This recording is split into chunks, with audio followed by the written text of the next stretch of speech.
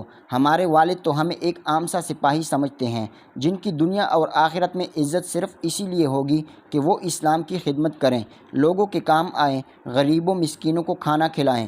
سلطان صلاح الدین ایوبی ہمارے والد فرماتے ہیں کہ میں ہرگز نہیں چاہوں گا کہ لوگ تمہیں میرے نام سے جانیں، تمہاری اپنی الگ پہچان ہو۔ جب تم حق کے راستے پر چلو گے تو اللہ تعالیٰ تمہیں دنیا اور آخرت دونوں کی عزت اور پہچان عطا فرمائیں گے، تمہارا علیحدہ نام، علیحدہ بلند مقام ہوگا۔ ہمارے والد نے ہمیں یہ سکھایا ہے کہ سپاہی بن کر سلطنت کے آگے سیسہ بیلائی دیوار بن جاؤ، نہ کہ محل میں بیٹھ کر متکبر اور خود کو شہزادے جان لو۔ بے شک یہ دنیا دھوکے کا سماں ہے، امتحان کی جا ہے، اس لیے آپ مجھے سپاہی جانیے، نہ کہ سلطان کا بیٹا۔ اگر میرے لائق اور کوئی حکم ہے تو ضرور بتائیے، میں آپ کی ضرور مدد کروں گا۔ یہ الفاظ سن کر پادری کو جیسے یقین نہ ہو رہا ہو کہ ایک بادشاہ نے اپنے بیٹے کی اس قدر عظیم تربیت کی ہے کہ پوری سلطنت کے مالک ہوتے ہوئے بھی خود کو سپاہی کہلوانے میں زیادہ فخر محسوس کرتے ہیں۔ پادری دل ہی دل میں کہہ رہا تھا، مسلمانوں کا یہی ایثار اور خلوص ہے جو ہر میدان میں انہیں فتح سے ہمکنار کرتا ہے۔ جب ملک الظاہر غیاث الدین کا یہ قافلہ واپس محل لوٹا اور سلطان صلاح الدین ایوبی رحمۃ اللہ علیہ کے سامنے حاضر ہوا تو سلطان صلاح الدین ایوبی رحمۃ اللہ علیہ نے جس کام کے لیے اس قافلے کو بھیجا تھا، بجائے اپنے بیٹے کے ساری صورتحال معلوم کرنے کے، آپ نے ایک سپاہی کو پوچھا کہ ملک الظاہر غیاث الدین کا رویہ کیسا تھا، قافلے والوں میں سے کسی کو ان کی وجہ سے تکلیف تو نہیں ہوئی؟ سپاہی نے سارا واقعہ بیان کیا کہ ملک الظاہر غیاث الدین کے ساتھ سفر کرتے ہوئے ہمیں ایسا ہی معلوم ہوا کہ جیسے سلطان صلاح الدین ایوبی رحمۃ اللہ علیہ ہی ہمارے ساتھ ہیں۔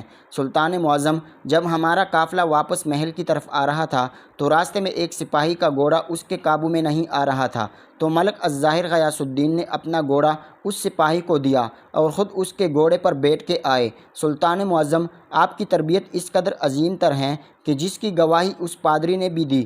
میرے لیے بھی دعا کیا کریں کہ اللہ مجھے آپ کی طرح نیک، صالح اور فرمانبردار اولاد عطا کرے جو اسلام کی راہ میں قربان ہو۔ ناظرین گرامی، سلطان کے بیٹے کی جگہ کوئی ہم جیسا ہوتا تو اس نے باپ کے ساتھ ناراض ہو جانا تھا کہ میرا باپ بجائے مجھ سے سارے سوال و جواب کرنے کے میرے ہوتے ہوئے ایک سپاہی سے پوچھ رہا ہے، یہ تو میری توہین ہے۔ لیکن ایسا ہرگز نہ تھا۔ سلطان کا بیٹا سر جھکائے خاموش کھڑا تھا۔ یہ اعلیٰ لوگ تھے، یہ عظیم لوگ تھے جنہوں نے عظیم بیٹوں کو جنم دیا اور ان کی تربیت ایسی کی کہ ان کا نام تاریخ میں تا قیامت لکھا جائے گا۔ آپ سے گزارش ہے کہ ہمارے چینل کو لائک، شیئر اور سبسکرائب کیجیے۔